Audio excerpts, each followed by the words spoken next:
On Tuesday, the US struck something like 80 targets in Iran and reapplied sanctions on Iranian oil exports, apparently in reaction to Iran attacking 3 oil tankers in the Strait of Hormuz. In response, Iran launched a series of drone and missile attacks at US military sites across the region, including Salman Port in Bahrain and Ali al-Salem Air Base in Kuwait. This represents by far the most serious breach of the ceasefire, and it sparked some anxiety that the war in Iran might be about to restart.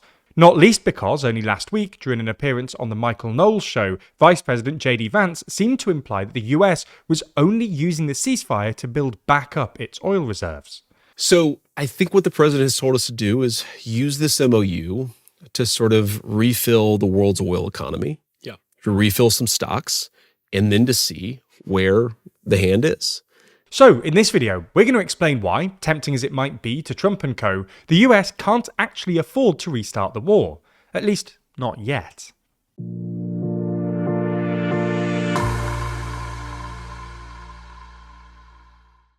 Trump has launched so many military interventions, it's kind of hard to keep track. So, in the latest issue of our magazine, Too Long, we go instance by instance to work out what Trump's doing across the world and if he's launching a holy war. That's just some of 80 pages in the magazine, because there's more in Too Long than you'd expect. Purchase your copy by clicking the link in the description. So, let's get straight into it. In short, the reason that Trump can't afford to restart the war right now is that he is clearly very sensitive to oil prices, and the global oil market is more fragile than it looks. For context, over the past couple of months, the global oil market has proved remarkably resilient. Despite experiencing what Goldman Sachs described as the largest oil supply shock in history, with global supply down at least 11 million barrels a day with the closure of the Strait of Hormuz, oil prices basically hovered between $90 and $120 a barrel. This was obviously well above pre-war levels, but most experts originally predicted that, if the strait was closed for a prolonged period of time, as it was, prices could shoot as high as $200 or even $300 a barrel. So, why didn't this happen? Well, there were essentially 2 reasons. First, the world was able to dip into unusually well-stocked inventories. There were something like 8.4 billion barrels in global inventories at the start of the crisis, according to JP Morgan, well above the historical norm, and these were drawn down at an unprecedented rate to boost global supply, and thus keep down prices. Second, China, which is usually the world's biggest oil importer, suddenly cut its imports by about 4 million barrels per day, providing some much-needed relief to the global oil markets. Some of this seems to be because the Chinese economy is apparently very good at adapting to oil price shocks. Public electric vehicle charging jumped by 17% between April and May, for instance, suggesting that Chinese drivers were essentially switching to electric in response to higher gas prices. But most of it was because China was drawing down its own massive stockpiles, which it's been building up for the past couple of years. According to an analysis by Bloomberg, for instance, roughly half of the reduction in Chinese demand was as a result of China unloading its stockpiles. In short, the point we're trying to make is that the main reason that prices stayed relatively low and the world was able to avoid an acute oil price shock is because everyone was dipping into their stockpiles. However, this obviously can't go on forever, and by June, many stockpiles were running dangerously low. Trump actually admitted this publicly after Iran and the US signed their so-called Memorandum of Understanding. In an attempt to justify his decision to end the war, at the G7 summit, Trump claimed that oil reserves were going to run out in about 4 weeks, and then there would be bedlam. Much to Trump's relief, news of the agreement immediately brought down oil prices, and they were back down to pre-war levels by July, although have ticked up since Tuesday's strikes.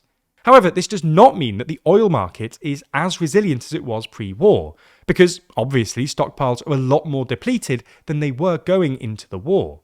Take a look at America's Strategic Petroleum Reserve, or SPR for instance, which is probably the world's single largest reserve and has played a key role in stabilising oil markets in recent months. According to the latest EIA data, the total volume of oil in the SPR has fallen from about 415 million barrels before the war to 325 million barrels last week. Not only is this the emptiest the reserve has been since 1983, it also means that the US has continued to release oil from the SPR even after the ceasefire. Now, at this point, you might be thinking, 300 million barrels might not sound that bad. But the key thing to understand here is that you can't totally deplete the SPR. The The oil is stored in a series of vast underground salt caverns in Louisiana and Texas, and every time you take oil out, you risk dissolving the salt and collapsing the caverns. The SPR is already well past its shelf life. When it was set up after the 1973 Arab oil embargo, it was only designed with a 25-year lifespan for just 5 large drawdowns. We're already on 9.